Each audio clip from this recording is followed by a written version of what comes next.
முகம் ஒன்றே, ஈசரோடு ஞான மொழி பேசும் முகம் ஒன்றே, கூறும் அடியார்கள் வினை தீர்க்கும் முகம் ஒன்றே, குண்டுருவ வேல் வாங்கி நின்ற முகம் ஒன்றே,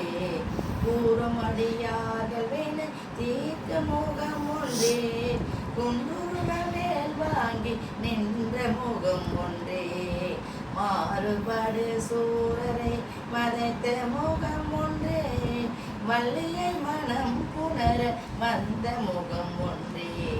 மாறுபடு சூரரை வதைத்த முகம் ஒன்றே, வள்ளியை மனம் புணர வந்த முகம் ஒன்றே, ஆறுமுகமான பொருள் நீ அருளல் வேண்டும், ஆதி அருணாச்சலம் அமர்ந்த பெருமாளே, ஆறுமுகமான பொருள் நீ அருளல் வேண்டும், ஆதி அருணாச்சலம் அமர்ந்த பெருமாளே.